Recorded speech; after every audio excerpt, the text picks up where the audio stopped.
لای میلەتانی تر دەزانی ئەوەی شتێکی پێڵەن فەرهەنگی ناوداران ئەگەر لە فەرهەنگی ناودارانی کووردا ناوی هێمن بنووسێت دەتەوێت چی لەسەر بنووسری چۆن بنووسری بڕوا کەم بنووسن شارێکی ئیندالەیی کورد بووە کە فەرهەنگی میلەتەکەی خۆی لە چوارچێوەی شێعردا بە خەڵک نیشانداوە و من بۆ خۆم پێم وایە هونەرێکی دیکەم نییە کە ژیانی میلەتەکەی خۆم نیشان دەدەم بێ ئەوەندی توانی بووم ئەوەندی شێعر ئیجازەی دابووم ئەوەندی لە توانای شاعریمدا بێ یعنی لە ڕێزی شاعرانە باس بکەین ئەگەر کورد نەبام باخری من وەکو دەبوو لە ڕێزی نووسەرانمدا باسکەن بەڵام چونکو کورد هەدی وای بۆ هەڵ نەکەوتۆ کتێبی گەورە بنووسێ یا ڕۆمان بنووسێ یا داستان بنووسێ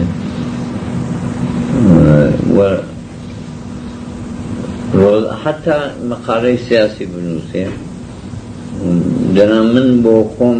پێما بوو ئەگەر لە وڵاتێکی پێشکەوتوودا بە نووسەر دەبووم لە پێشبەیدا شاعر ئێستا بەرحاڵ شاعری تۆ بەڵێ ئەلئان شاعر پێشبەی ژن بێنێ دەیتوانی شێری عاشقانە بڵێ چاوت کە گۆشەدارە وەکو ڕۆژی نیشتمان پەیدا دەکا هەرایەکی لەو کوردەواریە ئەوە شێری زمانی زۆر منداڵی مام هەژاری زۆری جوان ئەوە مەربوتە بە ئەو ڕۆژەی کە لە پشتی گۆواری نیشتماندا چاو دەکرا تەماشاەکەی زۆر جوانە و شێری ئەم یەک دووسێ سوالی دواییم وا پێشانەدا بڵێن شاعر کۆمەڵی قانون هەیە کە دەیگرێتەوە یا کۆمەڵی چوارچێوە هەیە کە تەنها بۆ شاعر و ڕەنگە بۆ خەڵکی تر نەبێ من خۆ بەش بەعاڵ خۆم ئەوەندە باوەڕم بەوە نییە بڵێن زۆر قانون تایبەتی بۆ شاعر هەبێت کە خەڵکی دیکە نەگرێتەوە بەڵام بەهەرحاڵ دیسان هەر یەک دوو سوالی لەو بابەتت لێ دەکەن دیسان بەلای تۆش پەیوەندی نێوان شاعر و ئازادی چییە چۆنە ڕەنگە نووسەر و ئازادی تەنها شاعریش نەبێ مەسەلەکە باخری من بەڵێ ئەفسوس کە تا من لەوەتی من قەڵم بەدەستەوەیە قەتم حس بە ئازادیەک نەکردووە کە قەڵەمی خۆم بە کەیفە خۆم ڕاکە پێم وایە قەید و قویدێک هەمیشە هەیە کە شاعر یا نووسەر ناتوانێت ئەو ئازادی حسی دەکا هەرچی دەکەمە و خەیاڵی پێمەسە بۆی بێتە سەر کاس و سەیرە ئێوە پێتان وایە شاعرەکانی غەربی یا ئەوروپایی یا نووسەرەکانی غەربیش توانیانە بەو هەموو ئازادی کە بەرەڵایی یا نەزانم بڵێم چی بنووسن ڕەنگ بێ هەموو کەس پێی وابێ ئێعترافاتی ڕۆسۆ زۆر سەریحە بەڵام تۆ فکر دەکەیەوە ڕۆسۆ زۆر شتی شاردۆتەوە یان نە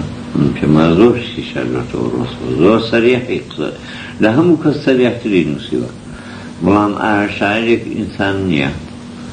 ئینسانێک جارێک بڵێ تۆ ڕۆسۆدا عمری خۆیدا جارێکی زگە شۆرە نەگرت پێ تۆ تەواوی ئاعترافەتەکەی بخوێنەوە قەت باسی وەی تێدا هەیە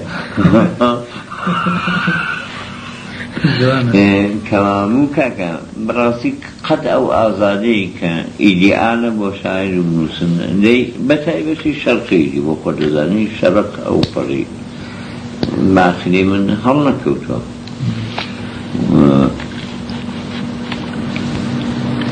جا ئەو جار بۆ من پترە بەڵام ئەو شێرانەی کە دەیانەویست لەگەڵ مەسەڵەن شێرێک کە من بۆ تەرمی حاجی خالی کۆیم کتوو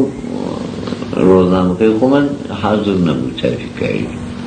هێکۆ تازە تۆ ئاشکرا بووی وەکو شاعری ئەو شێرەی و ئەمە دەمانەوێت شاعری ئەو شێرە ئاشکرانە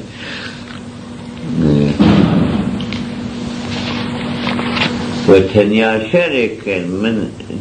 بە تەواوی وەکو خاترێکیش لەزەتم لە شێری خۆم بردووە چونکو تەئسیری ئانی کردووە لەسەر خەڵک ئەو شێرە بوو کە من لەسەر بۆ چەرمی حاجی خالی کردم بۆ کۆتەڵی حاجی خالی کردم لەو کۆبوونەوەی تۆیە کاتە تەئسیری ئانی هەبوو لەسەر خەڵکێکە لێوە بوو زۆرم ئەو دەمی خۆشویست کە دەتوانم شەرێکی وابم تاوانی بێهێزی لە کۆ ئەسرین دەبارێنم لە بۆ کوردی پەراکەندە لە گەرمێن غەرقی ئارەق بووم و چاوم هەر لە سامڕەندە منی زنجیر پسێن لێرە ئەسیری بسکی جوانێکم زەمانە گەرچی ئاڕۆز و پەشێوە کەڵ بەموو بەندە کوتی ئێوارە بازاڕێ وەرە ماچت دەمێ نەمویست هەڕۆی کوێستانی کوردستانم و ناژیم بەدەستندا دڵم سەد هێندی دیکانە بەناز بشکێنی دەنگ ناکەم چ سوودێکی هەیە کێیە بپرسێ داد و گازندا جیهان و هەرچی خێر و خۆشیە بۆ هەڵبژاردانە بە قانونی تەبیعەت پاشرە خۆرە ئەوی گەندە ئەگەر تاوانی بێهێزی نییە بۆچی لە دنیادا بەشی من ماتەموشینە بەشی خەڵکی زەماوەندە